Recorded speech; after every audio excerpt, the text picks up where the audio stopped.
Hello, and welcome to Kentucky Plays Today. No, I'm sorry, I'm not John Calipari. I'm not Mark Stoops. I don't have anything to do with Kentucky basketball. Instead, we're going to be talking about Kentucky plays, new playwrights from Kentucky, and the theaters that produce them. So today, we've got Ian Scott here, founder and artistic director of Antagonist Productions. Welcome. Thank you. Thank you for having me. What's your background? My background is actually more of a business and construction background, and then I walked into the theater department at BCTC one day, and the rest is history.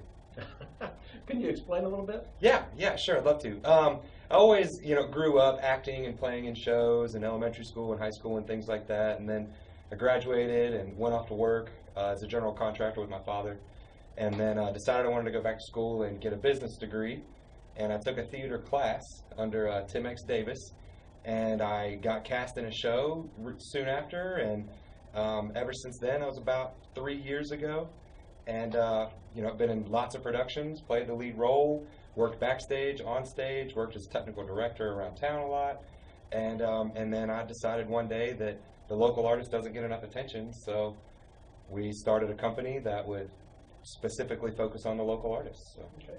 So that's Antagonist. That's Antagonist Productions, yes. And you started it in April of this year, literally. Yeah, just in April, yeah. Okay.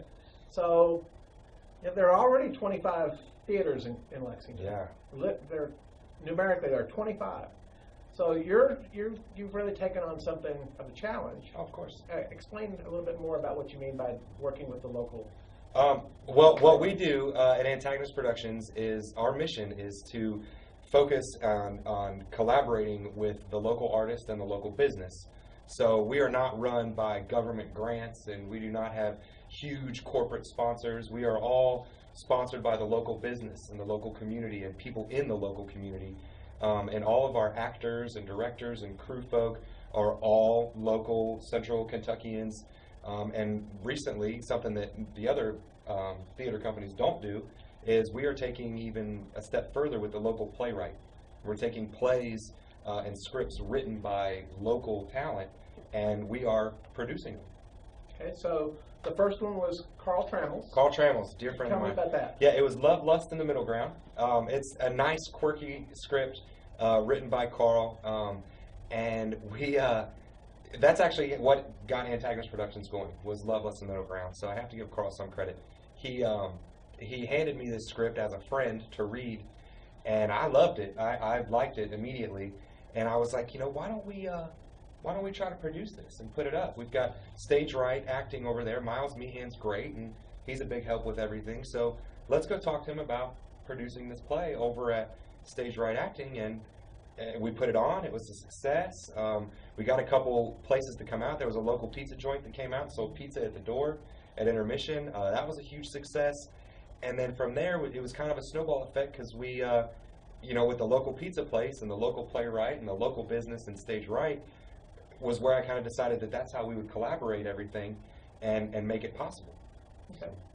So the next thing you did was not a new playwright by any stretch. No. William Shakespeare. William Shakespeare's been around a long time. Yeah. But you did something very unique with it. We so did. What was that? We did. A local guy, Drew Davidson, who's another friend of mine, he directed it, and he had this amazing WWE 1985 Saturday Night Live showcase for it. And we literally, and he didn't rewrite the script, but he blocked it as if we were all, wrestlers. And it was a lot of fun because his ideas with it and the place that we took it, it was just a huge success. I mean, there was the opening night where it poured down rain, and the audience literally refused to leave at intermission. Drew had called the show and he said, guys, we appreciate you coming out. We'd love for you to come back and see the second half of the show, Friday, Saturday, or Sunday, but it's just raining too hard, and the audience wouldn't leave. So we brought him up on stage with us and finished the show. And that's a story that I can't wait to tell my grandkids one day. It was. Where did you produce it? We did it out in Mount Vernon at the Kentucky Music Hall of Fame. And so it was an outdoor theater. We, the actors, were covered under a roof, but the audience was not. And it was great how they just kind of teamed up with the Kentucky Music Hall of Fame, kind of teamed up with us to make this happen. you know, it's mind blowing how it worked out. But with the local talent and that local place and all the local people around Mount Vernon that showed up, and even people from Lexington and Georgetown and Richmond that came out to see it. It was incredible. We had amazing audiences, so it was a good time. So how did you? Okay, the first show you did was a tiny show in terms of number of characters. The setting was very small. I mean, the room is not any bigger than this space right here, really. No, not really. So that's a tiny spot. I assume that the Hall of Fame was considerably bigger. So what were the problems in doing such different shows? On it, you know, I'd love to sit here and have a list of problems for you that went through, but it was so smooth as far as the process goes because, one, our director was top-notch. I mean, he kept us all in line. He had a good stage manager that kept us all in line. We worked around literally every problem we had, and trust me, there were problems. There were lots of issues as far as a venue and everything like that. But when Antagonist Productions took over this production, it was, you know, it was never supposed to be something that was going to be crazy big or expensive or difficult to produce, because it was just this idea that was in Drew's head that we all loved and we all jumped on board with. And we didn't really have any, I can't tell you any complications we had other than the weather. It was just, it was a great team effort. We had a good, my buddy Richard came out and helped us with some set stuff, and there were a few others that came out and, you know, donated their time and their efforts, and, you know, we begged, borrowed, and stealed for sound equipment from Stage Right and other places, and it's, you know, we've got this community effort that everybody backs, and knowing what we're doing makes people want to help, and that, in turn, makes it pretty simple to do, honestly. A show like that. So Mount Vernon is quite a distance from here. Yeah. Rockcastle County. Rockcastle County. Did you rehearse here or did you rehearse there and commute back and forth? We mixed it up a little bit. We did some rehearsals here. The last 2 weeks, though, we drove to Rockcastle County every day and rehearsed the show every day, every single one of us. And but you know, it was worth it. That was one of those shows that, like I said, I can't wait to tell my grandkids about opening night. It was worth it. It was so much fun and it was energetic, and the talent that was on stage was incredible. I mean, it's just, not only are they my friends, but they and I played Petruchio in it, which was a lot of fun. But we, you surround yourself with these people, and it makes everything just go so smooth. And even when you do hit a bump, it just seems so much softer with everybody around you that's contributing. So it's like everybody takes the hit with you, and you know, it's less inflictive on yourself. So it's nice. Now, in mid-September, 21st through the 24th, you're doing yet another production. Yes, sir. All of them new plays this time, all by Kentucky prisoners or former prisoners. Yes. Tell us about that. Well, we're titling it I Come From. We're doing 9 plays out of a 14-play anthology, which is a Voices Inside anthology, I Come From. And these plays in here are plays that one of the 9 will hit home with every single person in the audience. Like, yes, they were written by prisoners. Yes, they were incarcerated. But these guys can pick up a paper towel and a pencil, from my understanding it sometimes, and write down their scripts and their thoughts. And what we have done here is provided an opportunity for, you know, local playwrights to get their work out there. And something that we're calling it very bold. Because nobody else is interested in producing plays written by prisoners. But if they would have just picked up the scripts and read them, I think they would have had a little different story about it. Because when you gave them to me, I was blown away, and I couldn't wait to get started. And we've picked up 3 incredible directors: Drew Davidson, again, Colonel Trent Stevens, and Stephanie Costello have chosen their 3 favorites from the anthology. And rehearsals are underway, and they're getting going now. So we're really excited. It's something that nobody else would usually not touch, and I can't express that enough. But it's and that's what makes it so exciting to me is the opportunity that we're providing for the community itself to, you know, get their business out there, and the actors to get their work out there and add something else to their resume. But also for the playwrights in prison, it's just a good feeling to know that these guys, you know, especially the ones that are still incarcerated, are sitting there, knowing what's about to happen with their play, and that excites them. That gives them something to look forward to. That gives them something to like and want and need and to continue writing because of it. And the feeling that you get by doing that is incredible. So I'm excited, and honestly I feel pretty honored to be doing it. So. It's really quite something. I came across Voices Inside when I went to see them being produced at Actors Theater of Louisville. Mm-hmm. They were doing readings of them, and I was amazed and blown away. And so I got with Robbie Henson this year, and we said, well, we'll publish them. And then you mentioned looking for local work and wanting to do it, and then I did a little more research. Plays by prisoners are produced many times, but they're never produced in a whole evening, a whole show Right. just of their works. Mm-hmm. And that's what's really different and unique. Mm-hmm. It's a whole weekend. It's 4 nights in a row of these 9 short plays that are incredible. They're really good too. It's not just some scripts we picked up because it sounded cool. I mean, they're actually amazing scripts and very touching stories. And there's one specifically that I can't sit through rehearsal without shedding a tear. So Which one is that? It's A Cup Overflowed. It's just, I mean, all of them. A Cup Overflowed, an episode over an episode, Louisville Sky.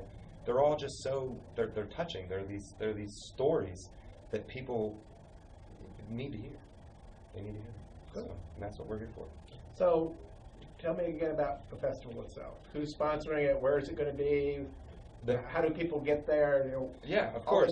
Of course. The festival itself is going to be at Moondance Amphitheater, September 21st through the 24th. The address is 1152 Monarch Street. That's here in Lexington. We have local sponsors. We've picked up sponsors such as You Better Have Construction, Bank of the Bluegrass. We're in talks with all kinds of local businesses because that's what we do. And we have, the gates will open at 6:30.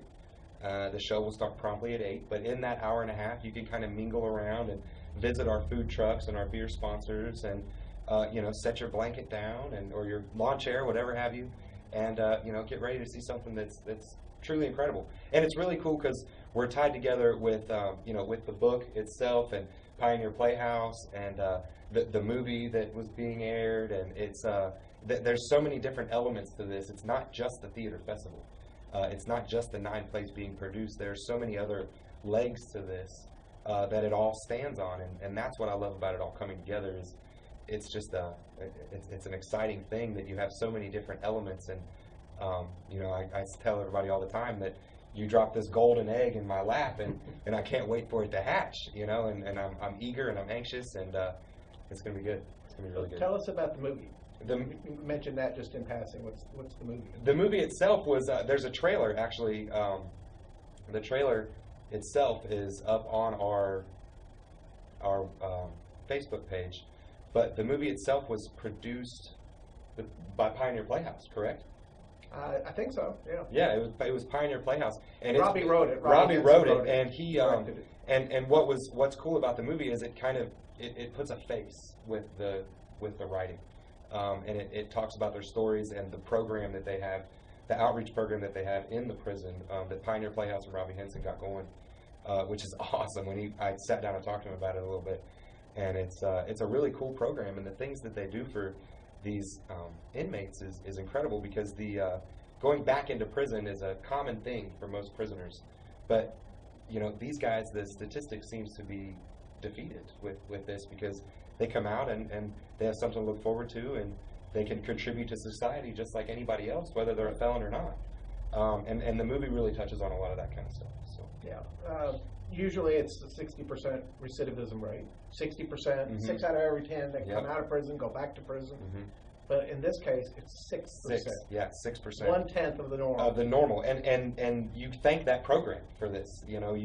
There's a reason that it is the way that it is, and I chalk it up to what Robbie Henson's created in that program with them.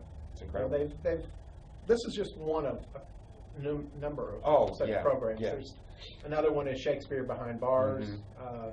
Kirk Toplin helped start this Voices Inside program with Robbie. Mm-hmm. And so that's one of these. And again, it has the 6% recidivism rate. It's amazing. Arts are amazing. It's amazing. It's amazing what it can do for your soul. You know, whether you're watching it, writing it, producing it, it's just something that makes you feel good. And you know, when I talk to Robbie about what we're handling here, he, you know, the guys, as he calls them, are just super excited. You know, they're giddy about it and they're excited, and that's the feeling that we are so grateful that they have. You know, because them being excited about it.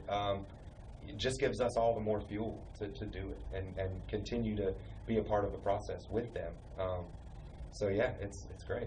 Okay, now there is a downside to this, it seems. And that is that the weather is unpredictable. Oh, well. Completely unpredictable. So what happens? Is there an alternative site if the weather goes bad? There's actually not. No, what we planned on doing is kind of like what happened with Taming of the Shrew.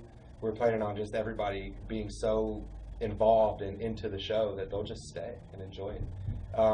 We've checked the weather. We checked the weather, but it's not going to happen. It's not going to rain. It'll be fine. You don't want to curse yourself. There's a big rule. There's a big rule in theater where you don't even want to talk about it. Just don't talk about it at all. It's not going to happen, and you move on. Okay. What's next? Next on the docket, we're actually planning on doing a film in the winter months. We'd like to touch all aspects of theater and film. We've got a great guy on our board of directors that's a film guru, Eric Henninger, and you know, we're planning on letting him kind of take the reins, and we're going to produce a film. We don't know exactly what film we're going to do yet. We have a board meeting coming up where we're going to discuss that and go over all these scripts that the local playwrights have sent in to us, and try to move forward with it. We have some ideas though, but I'll let that be a surprise. It'll probably we want to produce a film and put it up at the Kentucky Theater. You know, roll out the red carpet and all for everybody. We think that'd be a lot of fun. So that's on the docket next, and then next year we start all over again. You know, 2 shows, Shakespeare in the summer, some sort of festival again, and another film in the winter months. So we plan on doing 5 things a year and continuing to go forever. Okay. or until I collapse, I guess. You know what? Whichever comes first. Right. So, is it too late for local playwrights or screenwriters to submit plays? No, not at all. It's never too late. We do have we collect our scripts through our email address, which is Antagonist Productions Lex at all one word at gmail.com. You can also look us up on Facebook, facebook.com/Antagonist Productions Lex, all one word. And you know, we get people to submit plays both ways through there. So, and that's how we collect them, and we disperse them through the board and read them and enjoy them, and you know, pick our favorites as we go. So, what are the parameters for the submissions? For the submissions, there's really no parameters right now. We're so new that we don't want to create any borders.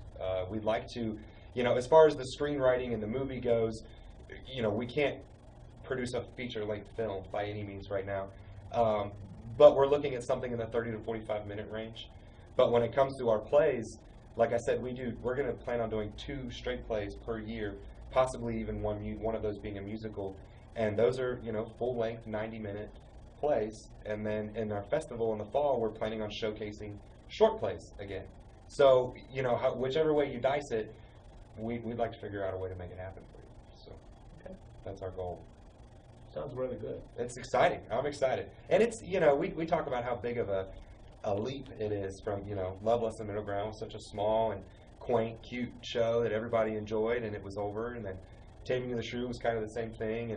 And then you jump to the festival that we have going on here, and it's massive. It's huge. We've got vendors and sponsors, and we're planning on having these huge crowds, and it's a bear to take on. But we feel like if we're able to accomplish this, then everything else should just be peas and carrots, right? Sounds like it. Yeah. Now, how if someone wants to still become a sponsor, how do they do that? Again, you can send us an email. We do have different sponsorship levels now. Excuse me. So it would just be a matter of reaching out to us. You can call us. You can email us. Again, Antagonist Productions Lex at gmail.com, or on the Facebook. Again, Antagonist Productions Lex. And you know, just reach out to us. That's what we've been doing.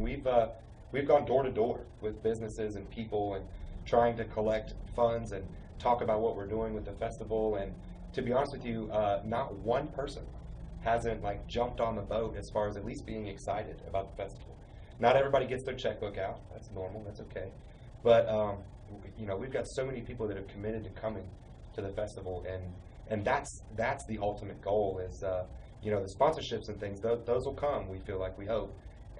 But getting people to the festival and getting these plays out and showing Lexington that you know, the local Playwrights stuff will sell tickets is incredible. That's the goal, you know, because it's tough to even think that if you're not doing some huge production that was on Broadway once, that you're not going to sell tickets if you don't. But I think that the momentum behind this and the story, especially behind I Come From, is one that'll get people excited and will come out. Okay, so they've got your email address, antagonistproductionslex@gmail.com.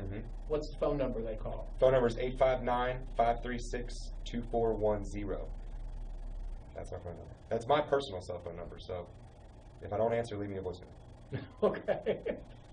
Well, thank you very much for coming in. Thanks for having me. It's been great to have you. Yeah, it's been a lot of fun. And looking forward to seeing the plays in a few weeks.